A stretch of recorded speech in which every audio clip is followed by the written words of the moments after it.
enfim, essa aula eu já estou aí com essa programação aí há bastante tempo, querendo bater um papo com todo mundo, trazer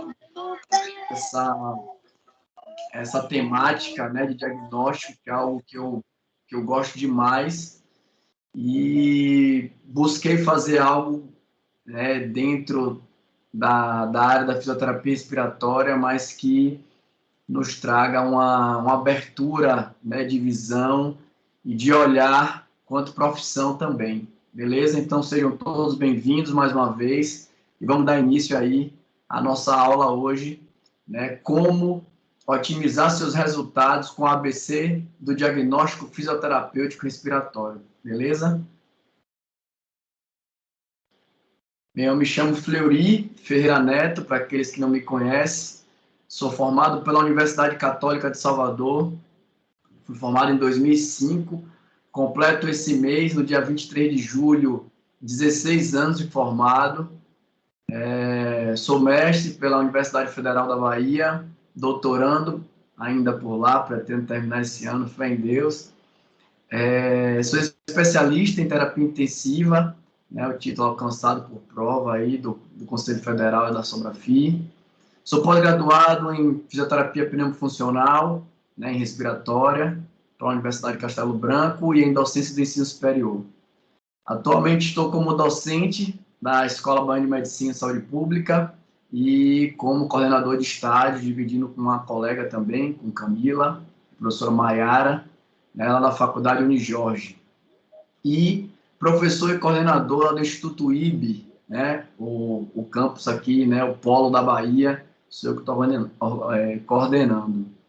Além disso, tenho o prazer e a satisfação de ser diretor da Regional Bahia, da Sobrafi, e membro atual, né, da Câmara Técnica de Fisioterapia Cardiovascular e Respiratória aqui do CREFIT 7, Bahia. Então, aí, ó, uma breve passagem pelo meu currículo, eu vou explicar um porquê eu trago um pouquinho dessa minha apresentação, tá? Como experiência profissional, e vocês vão entender por que eu estou tocando nesse assunto, eu passei, né, o início da minha carreira em hospital de trauma, em um hospital pequeno, que tem aqui em Salvador, o SBOT, trabalhei no UTI, isso está numa sequência bem cronológica, aí depois pelo Hospital Aeroporto, Santa Casa Misericórdia, eu trabalhei por 9 anos e meio no Hospital Santa Isabel como fisioterapeuta intensivista, também no Hospital Espanhol, na Faculdade Social da Bahia, também de 2011 a 2020, continuo lá na Escola Baiana de Medicina e Saúde Pública desde 2014, trabalhei também na Faculdade Maurício de Nassau, estou no Instituto IB, atualmente coordeno, né, juntamente com o professor Marcelo Farani, tenho o prazer e a satisfação de coordenar junto com ele a reabilitação, né, cardiopulmonar do ambulatório Álvaro Lemos, aqui em Salvador, que é da Santa Casa Misericórdia, e estou hoje como coordenador lá dos estágios da universidade, né, do Centro Universitário Jorge Amado. Enfim, gente, por que eu quis tocar nesse assunto da experiência profissional, tá? Eu acho que é importante trazer um pouco disso, porque eu acredito muito que para a gente discutir sobre resultados, né, como isso pode influenciar na carreira de uma pessoa, eu acho que é importante a gente ter um pouco de história para contar, né, para poder fundamentar tudo isso e a gente, né, trazer um pouco dessa experiência que eu vivi, né, trazer para todos vocês, recém-formados, já formados, né, alunos de graduação, vocês entenderem um pouco, né, do que eu vivi e hoje eu consigo olhar para trás e ver o quão realmente é importante essa temática na vida de um profissional, né, o quanto é importante saber avaliar, saber diagnosticar e o quanto isso realmente vai trazer resultados positivos para a sua carreira.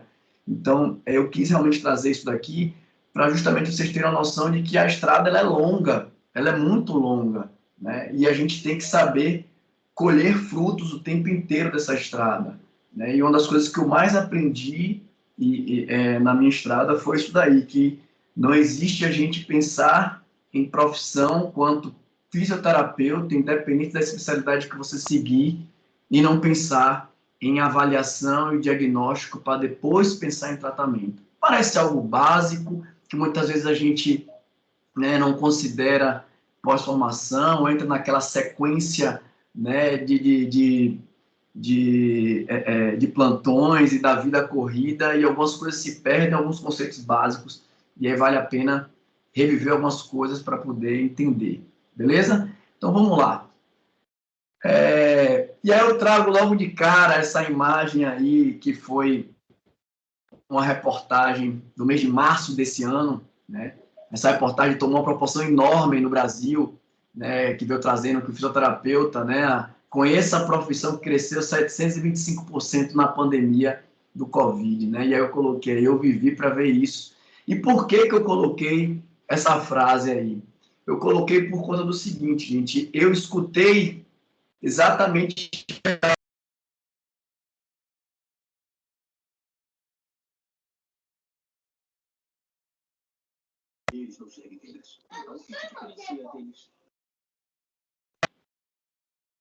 perdão, ficou mudo aqui. Então, entre 2000 e 2005, eu vi isso daí de que era a profissão do futuro, e realmente é a profissão que emprega.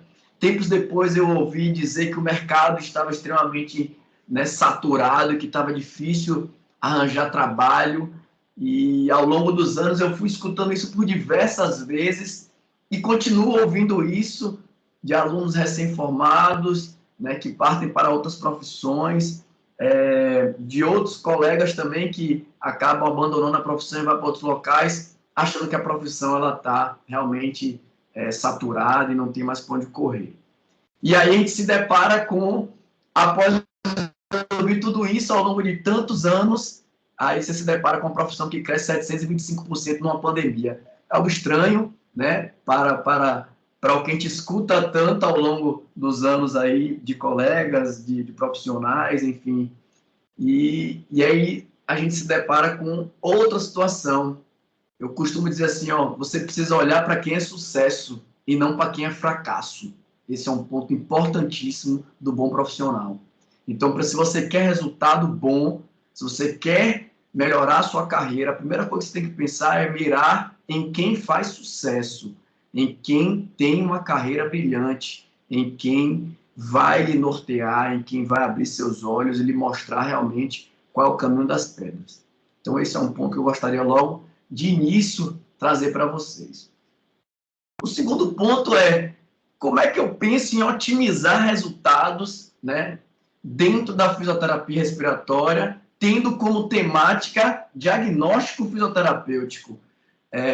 Eu vou melhorar os meus resultados, e quais resultados são esses, né? Eu quero melhorar rendimento, eu quero melhorar o desfecho do meu paciente, eu quero melhorar, né, capacidade funcional do meu paciente, eu quero melhorar a minha qualidade de vida, eu quero melhorar a minha qualidade de trabalho, enfim.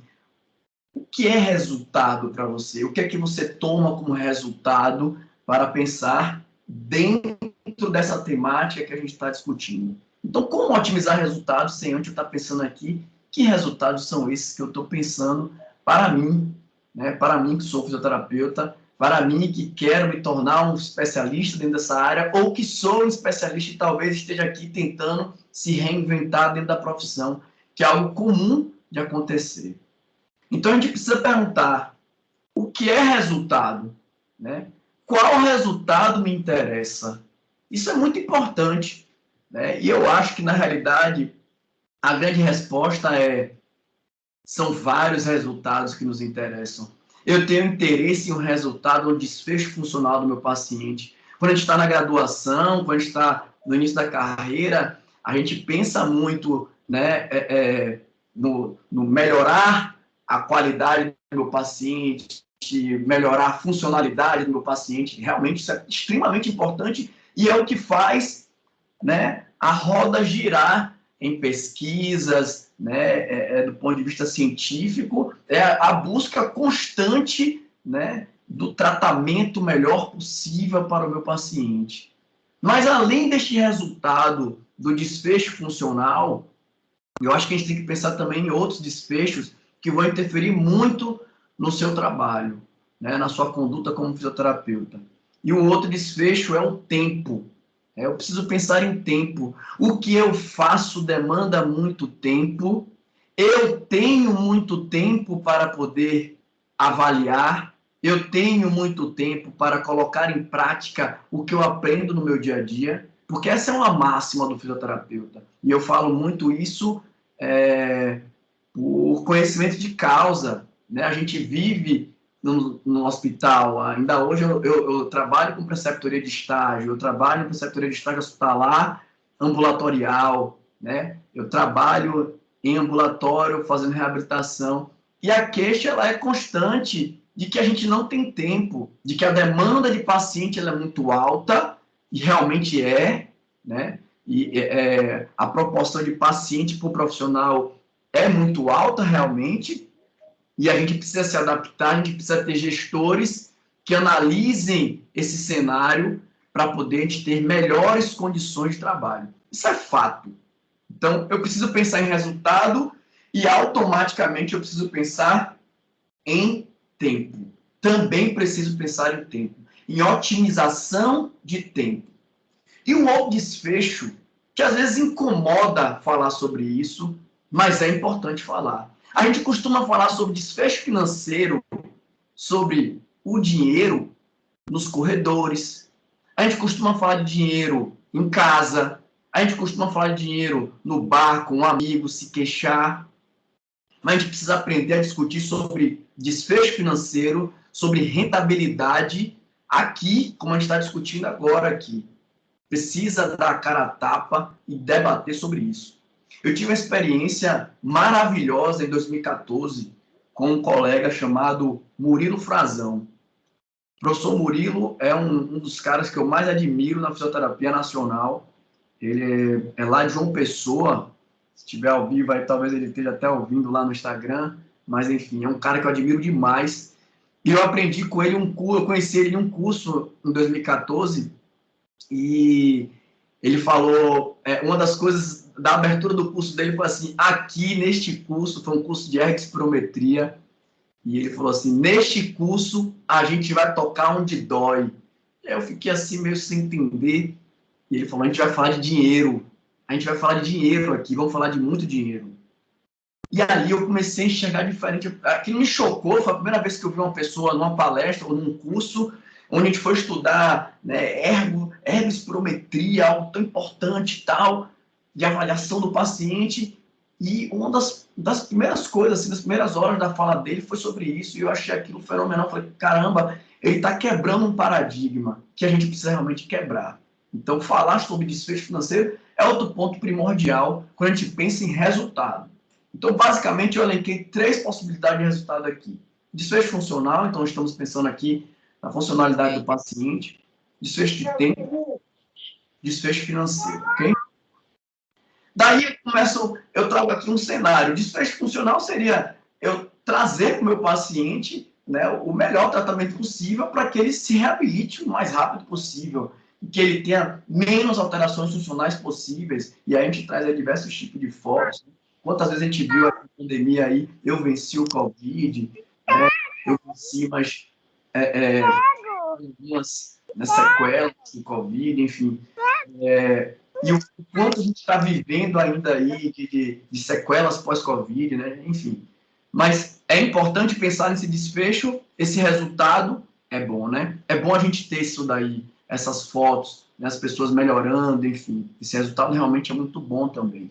Mas existe um outro cenário, que é o pós também, né? A gente tem que pensar ali, aquele paciente agora que ele saiu desse âmbito, ele vai retomar sua capacidade funcional pós-alta. Você sabe avaliar isso no âmbito hospitalar, né? Como é que era meu paciente antes de internar, qual foi o nível de declínio funcional que ele apresentou no âmbito hospitalar e qual o prognóstico funcional que esse paciente tem. Isso foi em algum momento discutido na equipe, isso foi levantado em algum momento, é outro ponto crucial. A gente precisa pensar quem vai ser esse indivíduo depois da alta. Então, o outro ponto que a gente quer de melhora de qualidade, melhora de capacidade, é isso aí. é tentar devolver ao máximo a capacidade do indivíduo. Você pegar um senhor como esses aí que está na foto, surfando, fazendo kitesurf, corrida, um bocado de vovozinho, jogando duro aí, melhor do que muita gente de 20 e poucos anos, e ainda assim, né, obviamente tem um risco altíssimo, né, fator de risco para internar, enfim. E aí, esse também é um resultado que a gente busca, não tenha dúvida que é um resultado também que a gente busca. Além deste resultado, como eu estava falando para vocês, a gente quer plantar aqui, ó, achar a planta que nos gera, né, dinheiro. Né? No dia que a gente descobrir a fórmula para plantar moeda, né, e nascer moeda, maravilha, estamos feito. Né? Todo mundo vai se dar bem aí na vida e realmente a tendência é todo mundo enriquecer. Mas infelizmente isso não tem, gente. Dinheiro só vem com suor, né? Só vem com sangue no olho. A gente precisa trabalhar mesmo e arregaçar as mangas para as coisas acontecerem.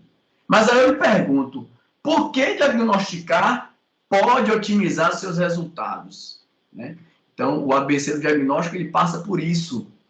Por que que eu realizo um diagnóstico fisioterapêutico e este diagnóstico fisioterapêutico ele pode realmente vir a desenvolver uma otimização do que você faz com o seu paciente, uma otimização do que você quer receber de volta também disso daí.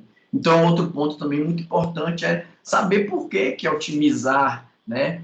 Por que que diagnosticar muito bem, isso melhora resultados. Então, por que que isso melhora? Vamos discutir um pouco sobre isso agora.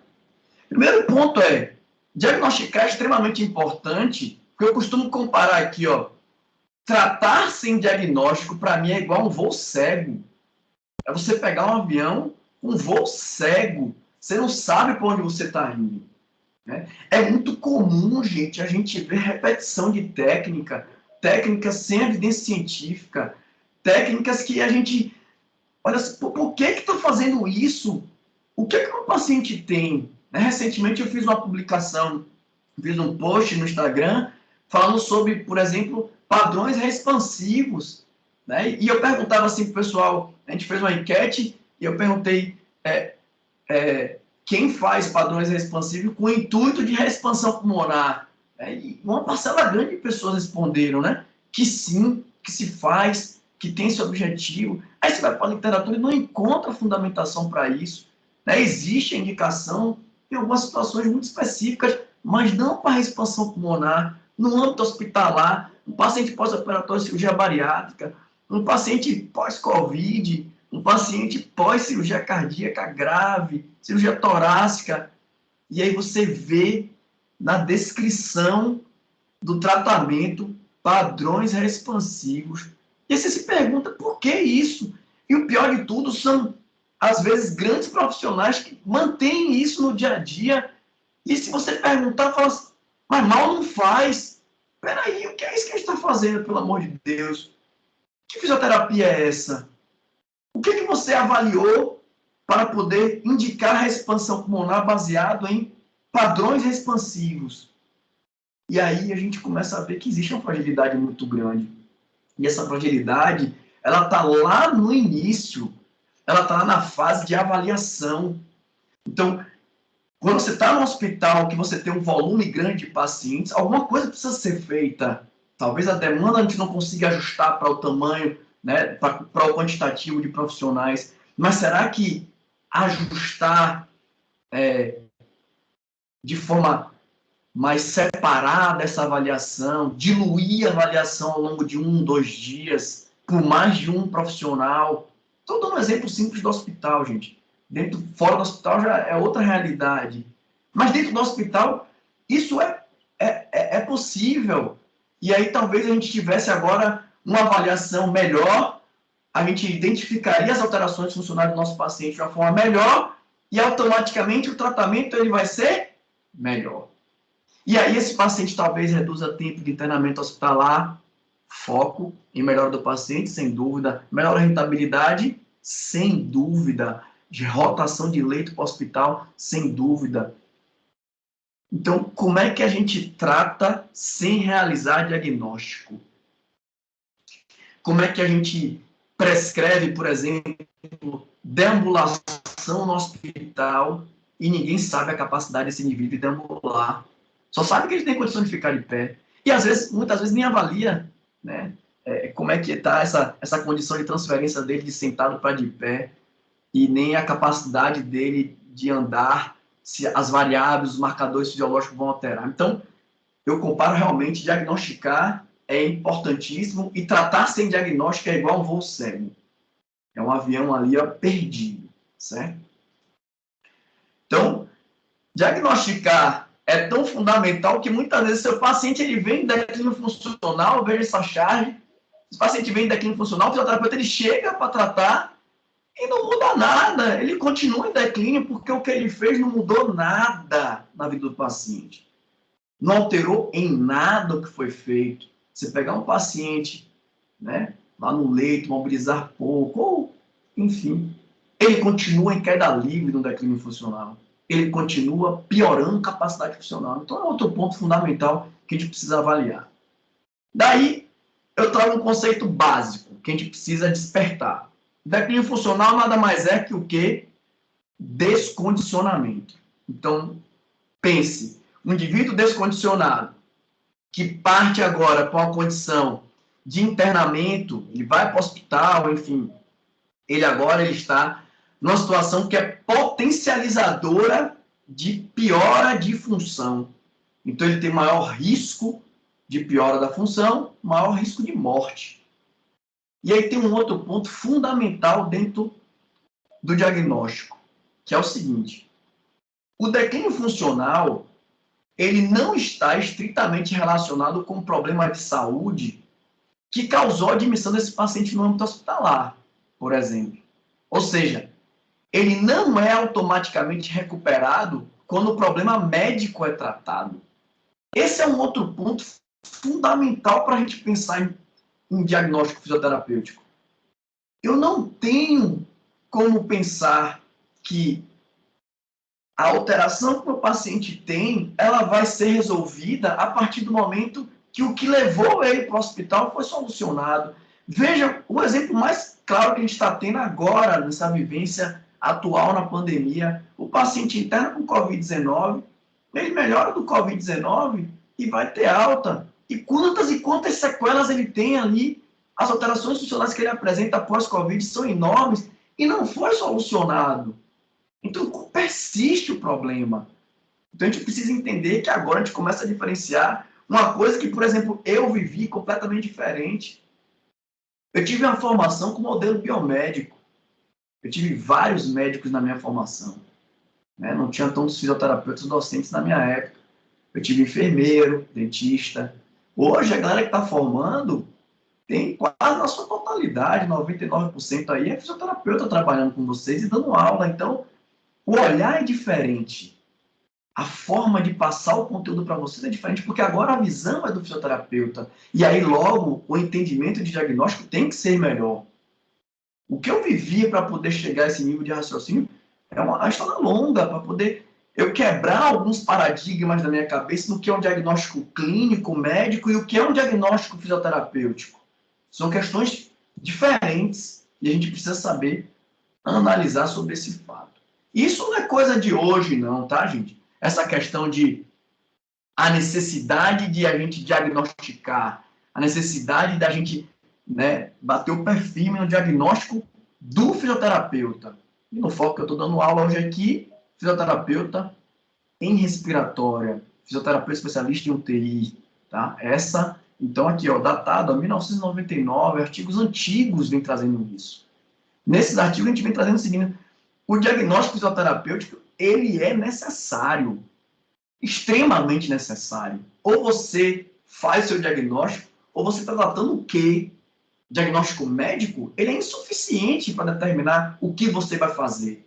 A gente reclama tanto de médicos que fazem prescrições de fisioterapia, mas muitas vezes a gente mesmo não desenvolve uma análise diagnóstica para pautar uma intervenção. Então, faça uma autocrítica. Fiz uma brincadeira uma vez com os alunos. Se olhe no espelho e veja se você consegue enxergar que você é capaz de realizar isso. para você pensar em prescrição de fisioterapia. Se você é capaz, velho, você está dando um passo largo lá na frente. Mas largo mesmo, não tem por onde correr.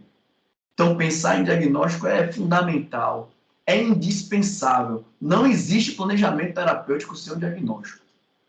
E isso, gente, tá lá, ó, no maior documento que rege a nossa profissão, lá o nosso código de ética, tá lá a resolução lá 80, né, tá descrito lá, eu peguei um resuminho cortado aqui, que descreve, é competência nossa elaborar um diagnóstico esse que é compreendido como uma avaliação físico-funcional, sendo esta um processo pelo qual, através de metodologias e técnicas fisioterapêuticas, são analisados e estudados os desvios de função, para daí a gente pensar, agora, meu amigo, eu diagnostiquei, agora eu posso prescrever a dosagem correta do tratamento.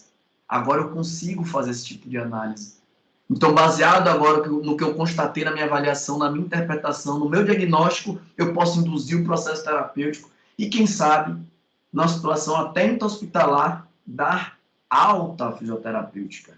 Porque fora do hospital isso é mais tranquilo. Dentro do hospital existe, né, algumas questões pautadas aí de serviço, regimento, enfim.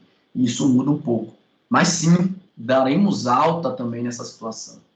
E aí eu trago só um quadro clássico aqui, diversos alunos que já assistiram minhas aulas de diagnóstico já viram isso daqui, mas eu reforço. Veja a grande diferença que tem em um diagnóstico fisioterapêutico para um diagnóstico clínico. AVC é diagnóstico clínico, infecção do trato respiratório é diagnóstico clínico. E a gente parte aqui, ó, Parkinson, infarto agudo do miocárdio, síndrome nefrótica. A gente não trata isso, gente. Você não trata o AVC, você não trata a ITR, você não trata Parkinson. Você trata as alterações disso daí. Então, você trata a hipersecreção brônquica, você trata a hipoventilação, você trata alterações da elasticidade do sistema, você trata a hemiparesia, você trata a rigidez articular, alterações de transferência, limitações de equilíbrio, enfim, é isso que a gente trata, é isso que a gente faz de diagnóstico. Então, enquanto isso não ficar muito claro que eu preciso diagnosticar isso aqui para tratar, você vai continuar remando contra a maré, demorando de tratar, recebendo menos por isso, porque não resolve o quadro. Façam uma pesquisa depois, vocês. Todos vocês, façam uma pesquisa depois. Busquem profissionais assim que vocês olhem e admiram trabalhando. Né? Profissionais que vocês julguem que são bons profissionais e que estão bem, né? Profissionalmente falando, assim, né? Financeiramente também, que estão bem. Vejam como é que é a abordagem. Veja em quantas sessões esses fisioterapeutas resolvem o problema. Em quanto tempo ele resolve esse problema. Em quanto tempo ele leva para diagnosticar o problema. Quanto tempo ele leva para avaliar esse paciente. Então, isso tudo é básico, né? É muito básico, mas às vezes a gente para pensar, poxa, eu não faço isso, né? Minha avaliação no hospital não dura 5 minutos, né? Acho que se eu botar um estetoscópio, mandar o cara respirar fundo, levanta a perna, já avaliei força, já fiz isso, acabou, já avaliei, vou embora, que eu tenho mais 10, 12 pacientes para atender. É uma realidade, né? Precisamos reverter esse quadro. Eu trouxe aqui um artigo, e esse artigo eu adoro, né? Quem me conhece sabe. Esse artigo é um artigo que avaliou justamente, né, um grupo de pacientes, 109 pacientes, pós acometimento por uma síndrome gravíssima, que é a síndrome do desconforto respiratório agudo, e foi, na verdade, 2 publicações, uma publicação 1 ano, e depois, mais 4 anos depois, ou seja, foram 5 anos de avaliação desses pacientes, e para avaliar função desse paciente. E veja que interessante, eu circulei aqui tudo que eles avaliaram, para você ver o quanto é importante avaliar. Estamos falando de uma alteração respiratória, mas veja quantas coisas foram avaliadas. 109 pacientes que foram avaliados no pós-alta, em 3 meses, 6 meses, 12 meses pós-alta, depois esse período ele ampliou. 2 anos, 3 anos, 4 anos, 5 anos. E aí foi feita uma avaliação em cada período desse, de teste de função pulmonar, prova de função pulmonar, né, avaliação de força, né, espirometria, enfim. Teste de caminhada de 6 minutos, oximetria em repouso no exercício, avaliação por imagens de tórax, avaliação da qualidade de vida desses indivíduos e relato desses pacientes sobre o uso dos serviços de saúde. Ó, analisando custos também. Veja que interessante, gente. Olha esse gráfico. Nesse gráfico mostra ao longo dos anos, ó, tempo 0, 1 ano, 2 anos, 3 anos, 4 anos, 5 anos depois. Vejam que os pacientes, aqui tem a predição do que era esperado do teste de caminhada desses pacientes. Eles não atingiram nem 75% do esperado após 5 anos da síndrome. Depois de 5 anos, esses pacientes ainda não tinham voltado a ter um teste de caminhada acima de 75% do esperado. Imaginem. Olha a conclusão. Esses pacientes ainda tinham limitação para o exercício, sequelas físicas e psicológicas, ainda tinham alterações de função pulmonar, diminuição de qualidade de vida e utilizaram os serviços de saúde por conta desta síndrome e desta sequela ao longo dos 5 anos, aumentando os custos. Então vejam quantas avaliações foram feitas nesse estudo. Será que tem alguma coisa de estranho aí? Avaliar está errado? Está errado fazer uma interpretação desse estudo e analisar, poxa, veja quanta coisa eles estão avaliando, para a gente ver o que é que dá para a gente mudar. Na minha interpretação, eu preciso trabalhar isso. Aí eu consigo melhorar a condição do meu paciente, ele vai reinternar menos. É uma doença progressiva, não é progressiva. Olhar este contexto de declínio versus avaliação para pensar em diagnóstico e prescrição. Então, é uma sequência lógica, muito lógica, mas você precisa analisar sobre essa ótica. Então, não adianta pensar que todo livro vem com isso. Qual é o primeiro ponto da avaliação? Buscar a história clínica do paciente. Depois a gente segue numa sequência básica de avaliar, avaliando funções, e aí eu trago um ponto muito curioso, assim, que eu não sei se o professor Anderson está aqui ainda no grupo aí, mas o professor Anderson Araújo foi meu professor, né, no estágio de ortopedia, e eu lembro que era um dos caras assim, que mais levantava essa bola nessa época lá pra gente. Assim, Anderson era super jovem, né, tinha acabado de voltar na residência, e ele falava assim, Florizão, velho, Florizão, a sacada, meu irmão, é funcionalidade, velho. Tem que pensar nisso. E eu ficava, que funcionalidade do quê? Por que esse bicho tá falando, né, pelo amor de Deus? E ele tava falando da CIF, que não tem nada de novo naquela época, não, já era coisa antiga, mas assim, a gente não abraça. E até hoje existe uma resistência dos fisioterapeutas quando a gente fala sobre isso, a necessidade de a gente homogeneizar a nossa linguagem, de a gente falar de uma forma única sobre diagnóstico. Então, por exemplo, a gente saber analisar o que são deficiências do sistema, né? Ou seja, está atrelado ao quê? Alteração de estrutura e de função. Função de quê? Dos sistemas, dos órgãos. Então, se você analisa isso, você vai ter uma deficiência X. Meu paciente tem ali, ó, limitações. Limitação de quê, professor? Limitação são de atividades, de tarefas que ele vem a realizar. E se isso tem impacto, né, do ponto de vista social, ele tem uma restrição, uma participação. E aí a gente começa a analisar em um contexto mais amplo, mas está todo mundo falando sobre a mesma linguagem, constantemente ali. E o que a gente descrever aqui no Brasil vai ser igual na China, ou no Japão, ou qualquer outro canto do mundo. Analisar como fatores podem vir interferir, ambientais, pessoais, podem ser barreiras, podem ser facilitadores. Para daí a gente pensar, poxa, agora eu fiz minha avaliação, chequei quais são as deficiências que meu paciente apresenta, quais são as limitações que ele apresenta, e se existem restrições, faço o meu diagnóstico. Se eu avaliei e consegui enxergar isso rapidamente, o diagnóstico está na mão. Está na mão. E aí, diagnóstico fisioterapêutico na mão, bicho, você tá na cara do gol, é só chutar, velho. Ó, plano terapêutico, ou como queira chamar, objetivos, curto, médio e longo prazo. E aí, pau na máquina para tratar. Eu tenho para resolver problemas do ponto de vista de estrutura e função, então vamos solucionar. Aquilo que está gerando impacto e limitações no meu paciente. Por exemplo, alterações ventilatórias no meu paciente. Tem alguma alteração ventilatória passiva de reversibilidade? Tem. Vamos tratar.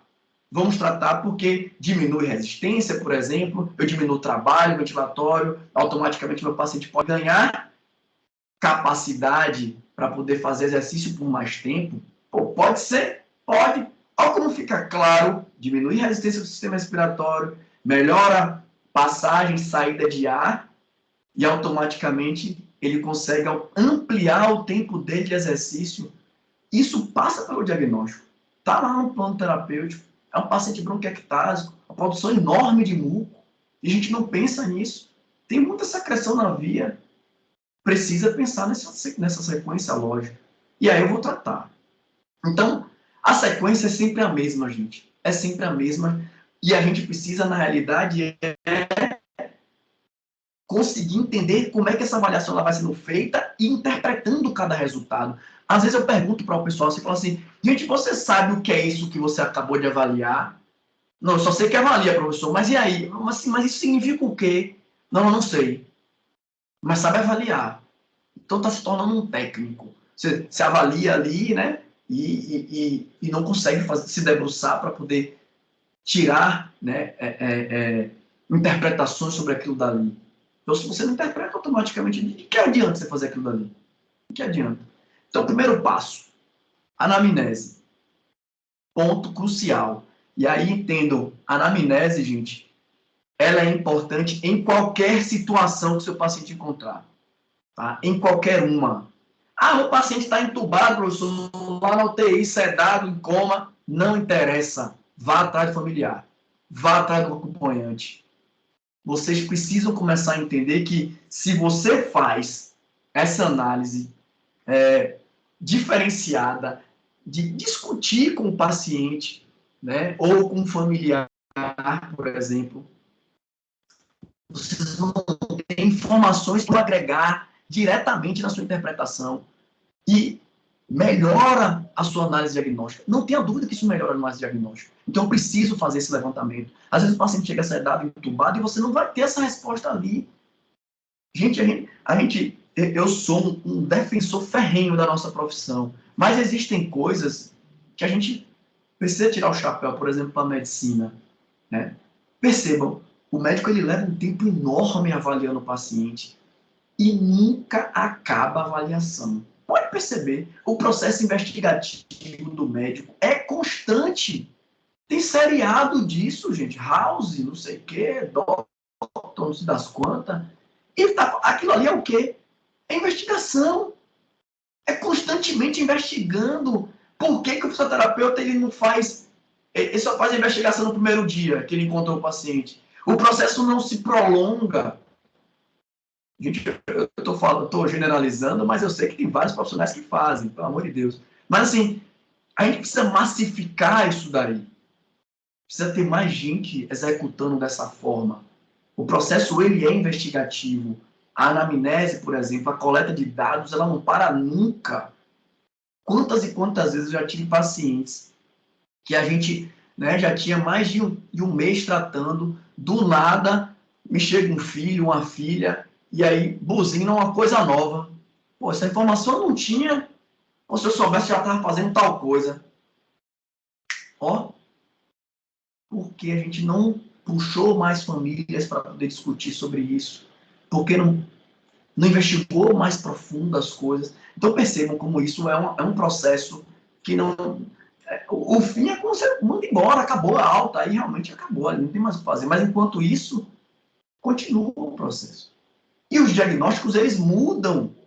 A gente costuma dizer que só muda lá no hospital, né? Ah, na UTI o diagnóstico muda toda hora, né? É muito dinâmico. Fora do hospital isso já não é igual. Mas gente, tá? Em tudo quanto é lugar, o diagnóstico ele é mutável, ele vai mudando dependendo do que você está fazendo. Então não tem como para onde correr. A anamnese é o ponto crucial. Daí a gente parte para o exame físico, tá? Exame físico do ponto de vista respiratório, estou focando bastante aqui, né, por conta do diagnóstico fisioterapêutico respiratório. Então o exame físico, partindo para o basal mesmo, marcadores vitais, avaliação estática e dinâmica, algo básico, extremamente básico, e que às vezes as pessoas passam batidas. Avaliar o paciente não tira um lençol de cima do tórax, não tira o avental do paciente para avaliar. E você quer me dizer que você fez uma avaliação, você fez uma inspeção torácica, por mais simples que seja, por exemplo, ó, uma inspeção de tórax, onde eu consigo avaliar, por exemplo, uma cifoescoliose, aquilo ali já me dá sugestão diagnóstica de alterações importantes de estrutura do tórax e que já pode começar a despertar em mim uma análise de uma possibilidade de um diagnóstico de um distúrbio ventilatório do tipo restritivo. Olha o diagnóstico saindo para você no momento em que você apenas está fazendo o quê? Uma inspeção estática, o paciente parado, deitado, e você está ali avaliando, ou ele sentado, ou ele de pé. Inspeção dinâmica, durante o movimento, e você está ali avaliando o paciente, você consegue ver distúrbios de ritmo. Aquilo pode ter correlação com doenças cardíacas, pode ter correlação com doenças do sistema nervoso central. Avaliação de sintomas, né, sinais e sintomas de desconforto respiratório, avaliação de trabalho muscular, avaliação de espinéia. Então, a sequência que uma coisa vai chamando a outra e a gente precisa ter mão para fazer isso. Conseguir interpretar cada dadozinho desse daí. Veja como eu fiz a interpretação de um distúrbio estrutural, nos gerando uma análise diagnóstica de um distúrbio ventilatório do tipo restritivo, que talvez você só fosse encontrar esse resultado se fizesse uma espirometria. E aí lá na espirometria dá o resultado. Doença restritiva. E aí cabe a você, com sua expertise, analisar se aquilo é do ponto de vista parenquimatoso ou se aquilo é estrutural. No caso, estrutural. Uma cifoescoliose, né? O cara lá com uma cifose grande com a escoliose, comprimindo o pulmão por conta de alteração óssea, postura. Ausculta, outra coisa também muito banalizada dentro da fisioterapia respiratória. Apesar de ser muito usada, as pessoas banalizam entender que a ausculta é um som, por ser um som, é uma onda mecânica, algo que a gente, ó, meus alunos, aqui tem um aluno meu de biofísica, que viu lá no passado eu falar de ondas mecânicas. E aí a gente entendia lá, ó, a onda mecânica, ela se propaga com maior velocidade, enfim, tem maior propagação. Então, se eu começo a entender que a onda ela se propaga, então eu consigo escutar sons em diversas partes do pulmão e às vezes sons que não têm etiologia pulmonar. O som pode ser lá de viária superior, queda de base de língua gerando um ronco, e você está escutando esse ronco no meio do tórax. E aquele ronco não tem uma relação com a alteração no tórax, né? Não é alguma coisa no pulmão. É lá em cima. É queda de base de língua ou é secreção em viária superior. Então, é uma outra interpretação que você precisa fazer e isso agiliza o processo. Isso otimiza, você tem mais velocidade na sua análise, o seu diagnóstico ele é mais rápido, a sua intervenção ela vai ser mais rápida também. Veja, as coisas começam a ficar mais claras. Lembra lá do que a gente busca de resultados. Eu quero otimizar tempo, eu quero melhorar a funcionalidade. E se eu otimizo o tempo na condição dessa, os resultados financeiros também serão melhores. Vamos seguindo. Algumas análises simples também aqui, gente. Ó, não trouxe nada muito específico, muito aprofundado, mas avaliações aqui, por exemplo, de intercâmbio gasoso, de trocas gasosas, hemogasometria arterial, oximetria, capnografia, marcador, né, que você tem por coleta de sangue, então é um dado que precisa de uma invasão, uma coleta, e 2 marcadores que não precisam, né, que não são invasivos. Mas eu preciso entender o que é que isso daí me traduz. Uma hemogasometria são distúrbios do equilíbrio básico, alterações tanto renal, alteração do sistema ventilatório, também respiratório. Isso pode me trazer, né, alterações importantes de ventilação. Consigo fazer ajustes ventilatórios, indicar terapêuticas baseadas nisso daí sim. Eu tenho outras formas de avaliar tanto CO2 quanto a oxigenação através de métodos indiretos, tais como a oximetria, que virou um boom agora na pandemia, todo mundo tem um oxímetro, até que, enfim, isso começou a acontecer. Eu lembro há, sei lá, 6 anos, 8 anos atrás, eu no hospital, e eu fui um dos primeiros fisioterapeutas a ter um oxímetrozinho andando na mão, o povo ficava falando por trás de mim, ó, se acha porque tem um oxímetro. E isso é um negócio que eu ficava, gente, como é que a pessoa pode ter uma cabeça dessa de achar que eu estou me achando porque eu tenho um oxímetro? Não, eu investi na minha profissão, eu investi no meu trabalho, eu consigo tratar meus pacientes mais rápido porque eu tenho o meu oxímetro, eu consigo chegar ao diagnóstico mais rápido porque talvez o oxímetro me ajudou. Isso foi um investimento que eu fiz, assim como você investiu no estetoscópio, assim como você investiu na sua carreira. Então, são coisas que a gente precisa começar a pensar, assim, o investimento que a gente faz no seu trabalho é proporcional ao que você sonha? É proporcional? Porque se não for, então para de sonhar tão alto. Para de sonhar tão alto. Né? Você não vai ganhar mundos e fundos se você investe migalha. Tá? E eu estou falando só de dinheiro, não estou falando de tempo, de dedicação, estou falando de um monte de coisa. Mas tem que ter investimento. Tem que ter investimento, tem que ter pulso, tem que cair para dentro mesmo. É assim que a gente vence na vida. O outro ponto fundamental, a capnografia. Outro marcador aí de função respiratória, interessante, que há pouco tempo atrás, a capnografia ficava guardadinha na UTI, dentro do armáriozinho, só se utilizava em unidade de terapia intensiva neurológica, né? Neurointensivismo. Paciente com, né, risco de pressão intracraniana aumentada, aí fazer lá ajuste ventilatório para normoventilar e reduzir pressão intracraniana, porque o CO2 é um vasodilatador cerebral. Pô, massa, aí todo mundo aí, controle de CO2, vamos botar capnógrafo e tal, ou então os anestesistas que usam lá dentro do centro cirúrgico. Mas se não fosse essa situação, capnografia não usa mais para nada.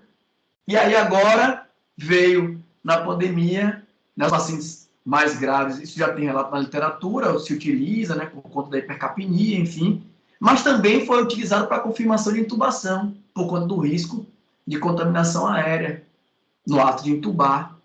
E aí voltou à tona a utilização desse tipo de artifício de forma também portátil. Existe capnógrafo portátil, está aqui um capnógrafo portátil. É interessante para você fazer análise de CO2 em paciente que não está entubado, você fazer ajuste ou indicação, por exemplo, de um suporte ventilatório não invasivo.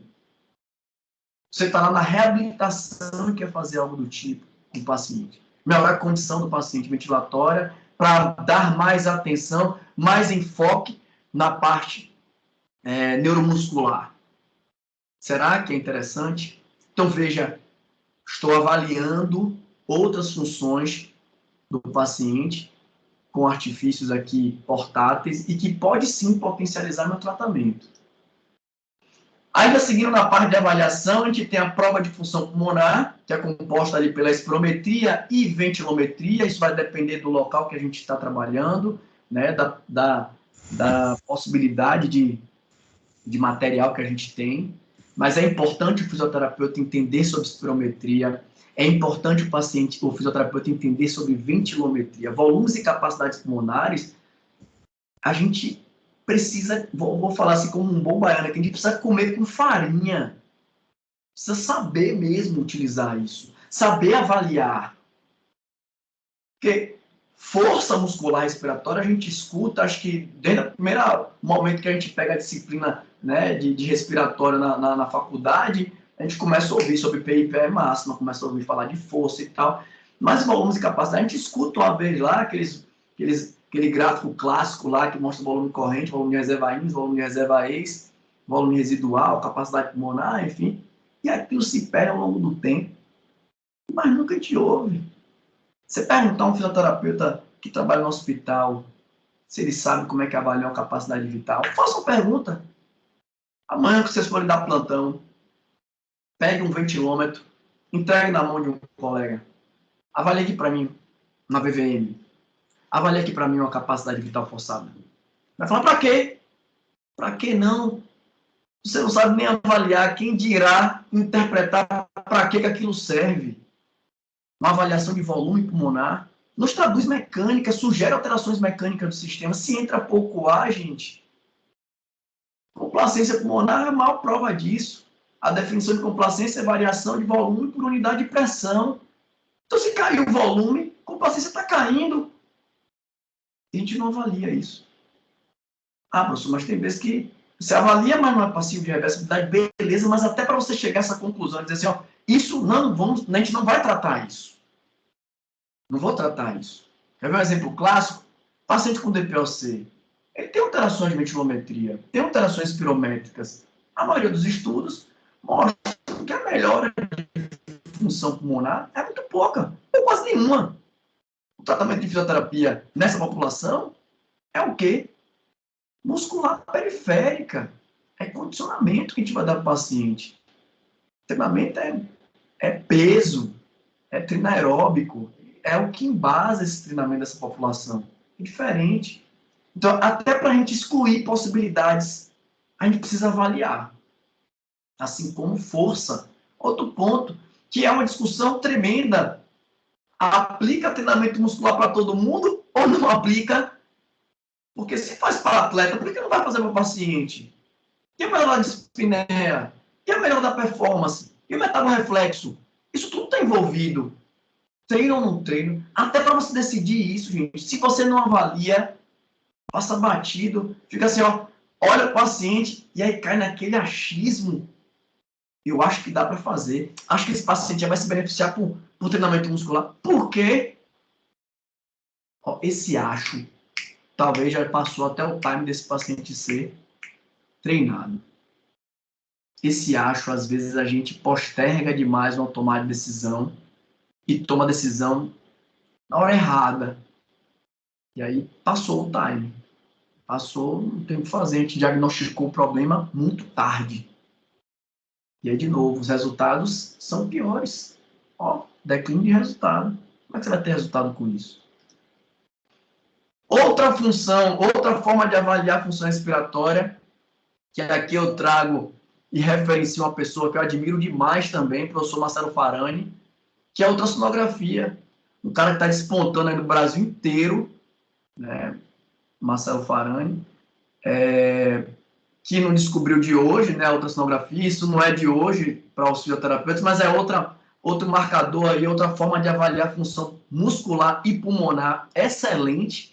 Há quem diga que vai até substituir o estetoscópio, que é uma ferramenta muito mais completa, com certeza, vem substituindo até radiografia em alguns casos já. Então, assim, a gente precisa se empoderar disso. Avaliar ultrassonografia nos traduz muitas vezes marcadores para desmame ventilatório, para treinamento muscular, mobilidade de músculo, como é que está a condição do tecido, enfim, e é uma ferramenta que está cada vez se transformando o mais portátil possível. Já tem ultrassom que você tem um transdutor que faz uma interligação com o seu celular.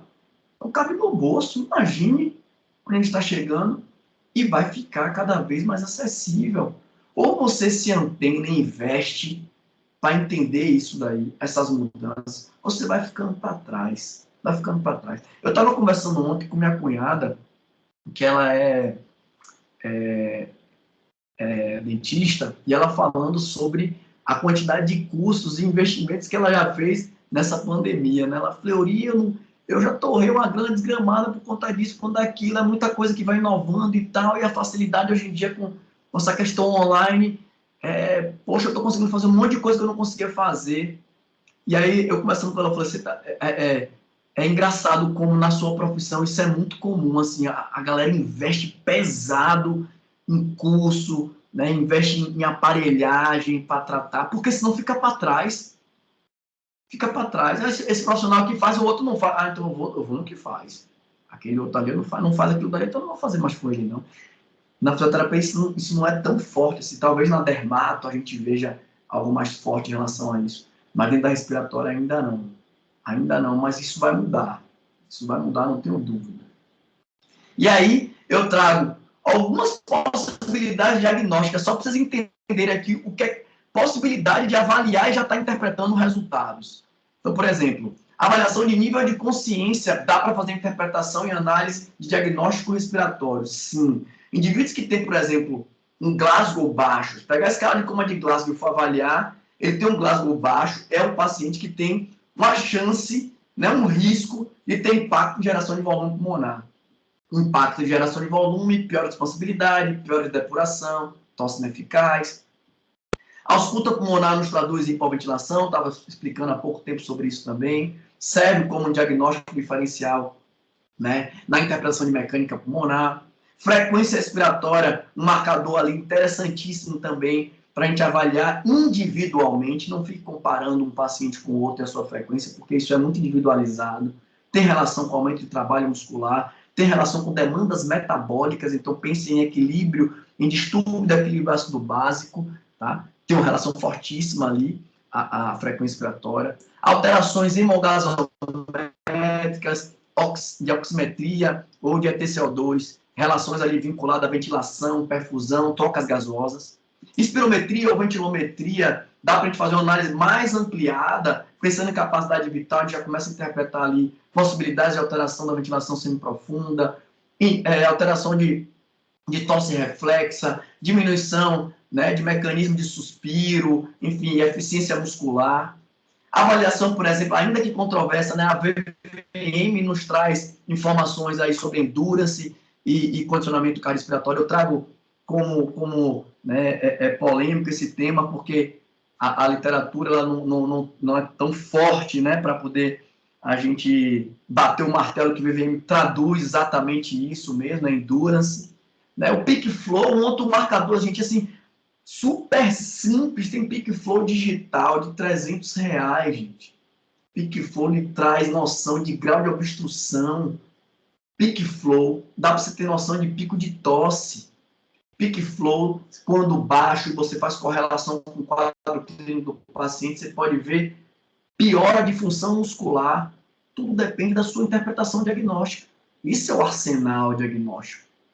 Força muscular nem se fala. PI, PE máxima, o S-index, enfim, os marcadores que você optar por utilizar, e assim como eu estava falando nesse instante, a ultrassonografia, outro marcador importantíssimo aí, que traz, né, preditor de sucesso e insucesso de desmame, preditor de insucesso de desmame ventilatório, espessura de quadríceps, ou seja, tanto muscular, quanto diafragmático, quanto pulmonar, a ultrassonografia também traz, né, uma possibilidade de avaliação bem interessante.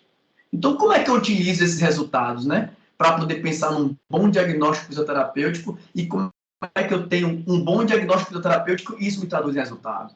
Acabou que eu respondi isso aí no decorrer da aula. O que a gente quer?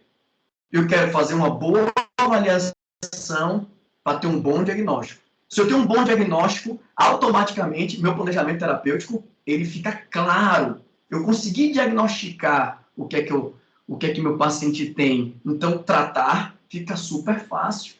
Fica super tranquilo tratar. Daí a gente começa a pensar em resultados importantes. Desfecho funcional, como eu falei lá no início. Melhora, meu paciente tem alta mais rápida, o meu tratamento é mais rápido. Eu vou dar um exemplo. Há tempos atrás eu fui atender um paciente, por acaso era até um médico, um infectologista, foi antes da pandemia, e a gente conversando e tal, ele já disse, Fleury, você acha que eu vou ficar quanto tempo fazendo, né, tratamento com você? Eu falei, meu velho, assim que eu terminar a avaliação, eu vou lhe passar mais ou menos uma noção de tempo. Quando eu terminei de avaliar, aí eu falei, meu velho, eu acredito que em 4, 5 sessões a gente está resolvendo o seu caso, não justifica eu ficar mais com você. Ele só 4, eu pensei que eram 10. Ó, já veio na cabeça dele. 10 sessões é o que resolve a vida das pessoas. E não é real. A gente deu alta a ele com 3 sessões. Não justificava ficar atendendo mais ele. 3 sessões ele foi embora. O resto a gente começou a monitorizar a distância. Não justifica. Ganhei o paciente, sem dúvida, isso é resultado positivíssimo. Esse paciente indicou vários outros. Vários outros. Olha o desfecho financeiro aí na frente. O desfecho tempo reduzido de tratamento que eu fiz com esse paciente interferiu diretamente no financeiro. Porque talvez, se eu ampliasse tempo de tratamento e ficasse, como a gente chama vulgarmente, enchendo linguiça, tratando ele por 10 sessões, e ele já vendo que ele estava bem, não merecia mais estar ali, talvez ele não me indicasse mais para ninguém. Mas um cara que eu falei que talvez fosse durar 5 em 3, ele teve alta, isso é clássico, gente. Rapaz, o bicho resolveu meu problema em 3 sessões e foi embora. Isso é mais comum, por exemplo, em desportiva, é mais comum em ortopedia, mas em reabilitação pulmonar, em reabilitação cardiopulmonar, em hospital, né, obviamente isso muda um pouquinho, domicílio, isso é mais diferente, né? Tem um pouquinho mais de necessidade de expertise, de análise, de interpretação. Então, veja, gente, o resultado ele fica claro a partir do momento que você consegue interpretar o que você está avaliando. Então, uma vez que você interpreta muito bem, o planejamento terapêutico ele flui muito legal, então a proposta de terapia, seja ela para for, fica muito mais fácil.